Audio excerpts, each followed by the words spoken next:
Welcome to medical physiology lectures. आज हम पढ़ेंगे एसिड बेस्ड डिसऑर्डर्स के बारे में। बहुत इंपॉर्टेंट शॉर्ट नोट क्वेश्चंस और वाइवा वॉइस के साथ साथ एमसीक्यूज़ में आते हैं और बच्चे कई बार कंफ्यूज हो जाते हैं। तो पिन पॉइंट हमें क्या याद रखना है इन क्वेश्चंस को सॉल्व करने के लिए, वो ध्यान रखें। So let's start the topic. Acidosis, इसका मतलब होता है रेफर्स टू अ डेक्लाइन यानी कम होना इन ब्लड पीएच, ब्लड की पीएच का कम होना। एल्कलोसिस मतलब राइज होना, ब्लड की पीएच का राइज होना। अब जब हम पीएच की बात कर रहे हैं तो हमें मालूम होना चाहिए कि ब्लड की कंपैटिबल पीएच क्या होती है नॉर्मल लाइफ स्पैन के लिए, दैट इज़ फ्रॉम 6.8 टू 7.8। अगर इससे कम हो जाए या इससे ज़्यादा हो जाए तो कंडीशन क्या आ सकती है, एसिडोसिस एंड एल्कलोसिस। अब एसिड बेस्ड डिसऑर्डर्स इसके बिहाफ पे कैसे होते हैं, इसे दो में डिवाइड किया गया। पहला होता है सिंपल एसिड बेस्ड डिसऑर्डर्स, दूसरा होता है मिक्स्ड एसिड बेस्ड डिसऑर्डर्स। जब हम सिंपल एसिड बेस्ड डिसऑर्डर्स की बात करते हैं तो इसमें पहला आता है metabolic acidosis, metabolic alkalosis, respiratory acidosis और रेस्पिरेटरी एल्कलोसिस। जब हम मिक्स्ड एसिड बेस्ड डिसऑर्डर्स की बात करते हैं तो उसमें आता है metabolic acidosis and respiratory acidosis, metabolic acidosis and respiratory alkalosis, metabolic alkalosis and respiratory alkalosis, metabolic alkalosis and respiratory acidosis. तो ये मिक्स हो गए, तो ये ध्यान रखिएगा, एमसीक्यूज़ में पूछे जाते हैं। अब हम जो सबसे इम्पॉर्टेंट चीज़ है जिसके बिहाफ में इस टेबल को अगर आप अच्छे से समझ जाएं तो आप इसको थियोरेटिकली लिख सकते हैं, शॉर्ट नोट कंप्लीट कर सकते हैं, और अगर एमसीक्यूज़ में इससे बहुत इंपॉर्टेंट क्वेश्चंस पूछे जाते हैं, डेफिनेटली पूछे जाते हैं, तो आप उनके आंसर्स कर पाएंगे। तो यहाँ है डिसऑर्डर्स, तो metabolic acidosis, metabolic alkalosis, respiratory acidosis और रेस्पिरेटरी एल्कलोसिस। तो प्राइमरी डिस्टर्बेंस क्या आता है मेटाबॉलिक एसिडोसिस में, decrease in plasma bicarbonate. PH क्या होती है इसकी, कम हो जाती है। नॉर्मल कितनी होती है, जैसे 7.4 है तो ये 7.28 से कम हो जाती है।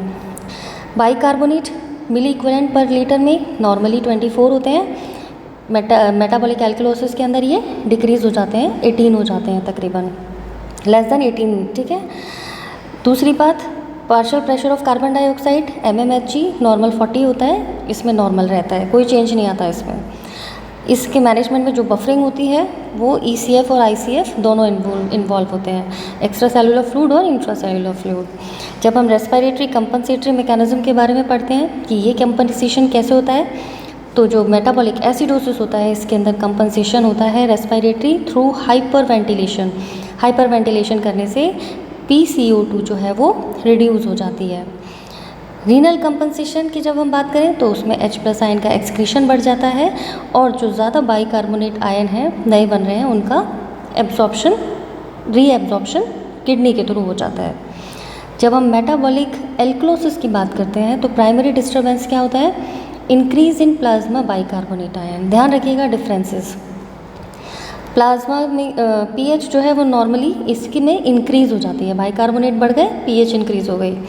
बाइकार्बोनेट मिली इक्विवेलेंट पर लीटर कितने हो जाते हैं इंक्रीज़, 30 से अबव, ठीक है।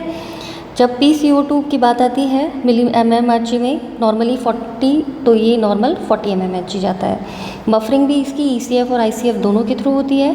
रेस्पिरेटरी कॉम्पनसेशन में इसमें क्या होता है, हाइपो वेंटिलेशन, वेंटिलेशन की रेट जो है वो कम हो जाती है जिससे PCO2 जो है वो बढ़ जाती है।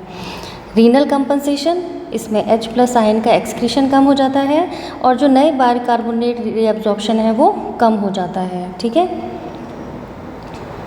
जब हम बात करते हैं रेस्पिरेटरी एसिडोसिस की तो प्राइमरी डिस्टर्बेंस क्या होता है, इसमें PCO2 जो है वो इंक्रीज़ हो जाती है, ठीक है।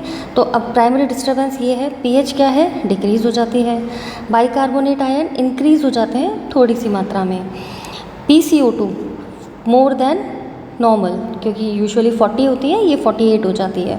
बफरिंग कैपेसिटी, इसमें इंपॉर्टेंट रोल प्ले करता है ICF।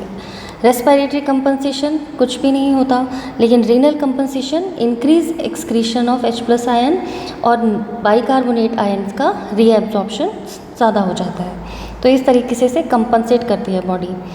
जब रेस्पिरेटरी एल्कलोसिस हो जाता है तो इसका प्राइमरी डिस्टर्बेंस क्या है, partial pressure of carbon dioxide PCO2 जो है वो कम हो जाती है, तो पीएच जो है इसमें इंक्रीज़ हो गई, 7.53 हो गई, बाइकार्बोनेट आयन डिक्रीज़ हो गए, अगर हम बात करें PCO2 की तो वो डिक्रीज़ हो गई, ठीक है, जो कि मेन मुद्दा है। बफरिंग क्या है इसमें, ICF है।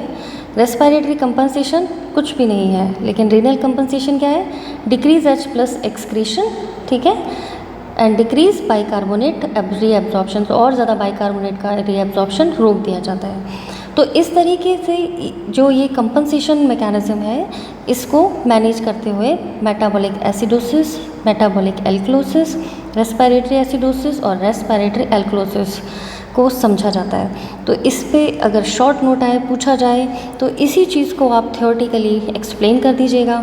अगर आपसे पर्टिकुलरली कोई MCQs क्वेश्चन पूछा जाए तो इस टेबल को याद करके आप बिल्कुल उस आंसर को अच्छे से दे पाएंगे। आई होप आपको चैप्टर समझ में आया हो। So wish you all the best, good luck to you. Please like and subscribe my channel. इसी तरह के और मेडिकल फिजियोलॉजी के चैप्टर्स पढ़ने के लिए हमारे साथ जुड़े रहिए। मेरे नोट्स टेलीग्राम लिंक पे अवेलेबल हैं, आप उसे ज्वाइन कर सकते हैं। Thank you, wish you all the best, good luck to you.